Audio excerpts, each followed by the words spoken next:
Hello everyone, welcome to Redmen. Of course, the January transfer window is now open. We know what Liverpool need to do, and surely it's just sign a centre-half. But what we did on the Reds Roundup show this week was have a little discussion about some of the potential pitfalls of the current climate in the UK and globally, and what that could mean for Liverpool's chances of signing a top-quality player in this window. Check it out. The Brexit stuff as well. If you've got to have a quota of young lads in there.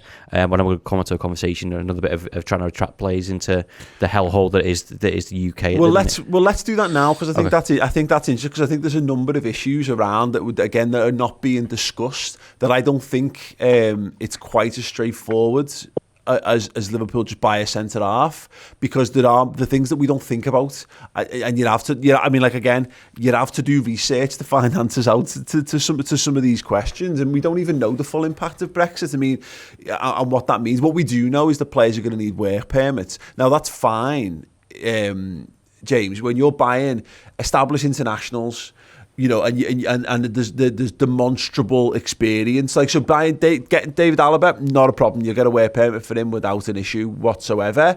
But we don't know what exactly what it means in terms of the UK. And me and Ross were just discussing. So. And this is just Brexit. We're not even talking about the pandemic yet, which is obviously an additional part of this. But who's to say? I don't know what the rules are around sportsmen. So you sign a player. Now, we can't sign under 18s anymore. We can't. You've got to. There's rules over under 21s. But let's say you sign a 22-year-old, right? And you're buying them from the continent. So first and foremost, you've got to get a work permit. Can they bring their family over? Are they allowed to bring family members over? Do you need work permits for mums and dads to come over and base themselves over in the country now because of Brexit? There's now talk that you might have to isolate for 14 days when you arrive. In addition, there's a ton of anti-UK sentiment, anti-European sentiment in the country, which might be off-putting to a lot of players and all that kind of stuff.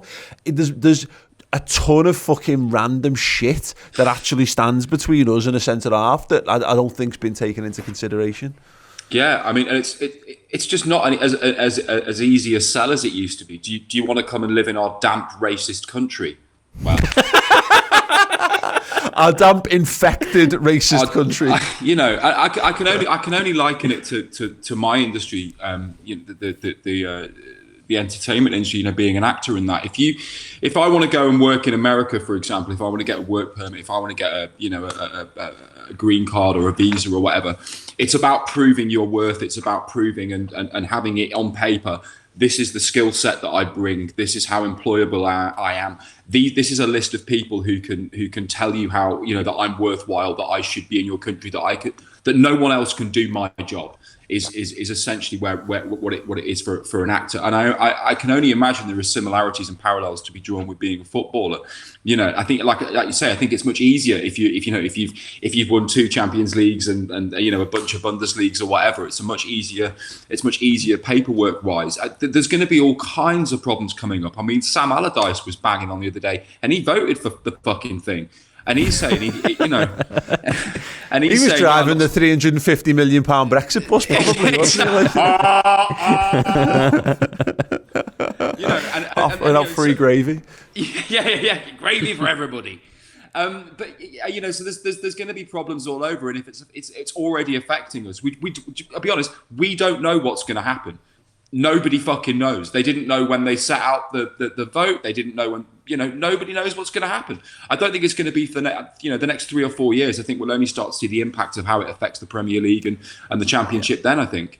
It's telling, Ben, that we snuck an under-18 signing under the window. We got it Indiana Jones style, pulling his hat back as the as the door comes slamming down on us just before the first, because obviously not being allowed to sign under-18s from Europe anymore is a thing.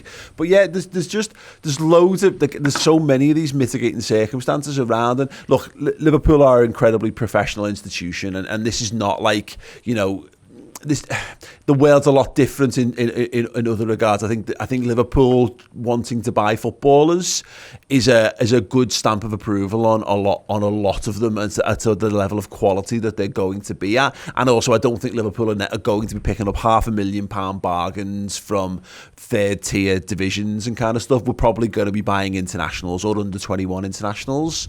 But again, the pandemic side of things is another issue. Is that adding complication? You're not able to, it's limiting travel, it's limiting face-to-face time in discussions, and again, it might just be.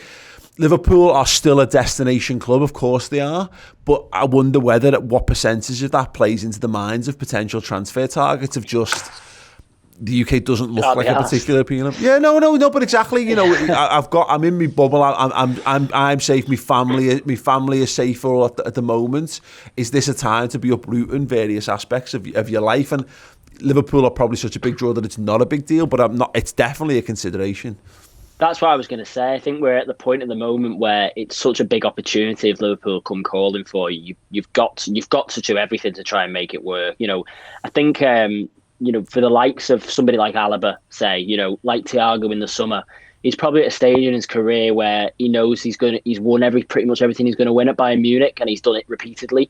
So he's looking for a new challenge. Out of all the English clubs at the moment, who you'd fancy coming getting for you? I mean, Manchester City probably just as much now. They've signed Guardiola down to a new contract. There was a bit of uncertainty there over the summer. But now, it's they have bought about 500 centre halves, though. To be fair, yes, true. Sorry, but I mean in general. Yeah. I mean, for any player now, you want Liverpool or Man City to come and get you. Even Man United, okay, they're flying high at the moment, but when you compare Ole Gunnar Solskjaer to the other two, it's chalk and cheese. So, they're the two. From a club perspective, the Brexit's something that's been coming for a long time, and that's something that we should have been prepared. Well, we should have been preparing for this whole time. I remember doing a video with, I think maybe Ross and Chris before the pandemic about the Brexit impact that it was going to have on football. It was being linked to an Athletic article. So this information has been around for a little while, and clubs should have been preparing for that. And then from a pandemic perspective as well, obviously we've now been in this situation for a year. I imagine at every club there's some kind of pandemic expert that's now employed who is now going, okay, well, this is how the clubs probably have a fair idea of how much longer this is going to last. I mean, you can't really exactly prepare, but they probably know, okay, well, the vaccinations and what have you, and maybe by the summer things will be a little bit more normal, and they'll be forecasting this stuff all the time, and they'll be able to figure out, at what point is a realistic target to say that the pandemic isn't so much of an issue anymore. I think that's a long time in the future, but that will be being mapped out, and the same with Brexit. And I think it's just about, again, like the transfers in general, it's about relying on those people within the club to get all that information accurate and to get all that right, because as if they can sell that to a player and they can sit down with a potential target and go, look, we've got these issues, but we're doing this and this about them, then that's going to help the situation for Liverpool. So hopefully that's what's going on. But it's funny, isn't it? Because again, it's those little things, those days of you sneak a player in so they can have a look around your training facilities. That stuff's just not happening in the same way anymore. And again, I mentioned it there, but there's a chance of isolation. There's a chance where we sign a new player today and he's actually not able to play for 2 weeks because he's got to go and so that's not just that he's not able to play. He's not trained. He's not able to leave the house for 2 weeks. He's not even allowed to meet his new teammates. So we might not even be able to. And again, in this, it might mean that we actually do need to get a move on.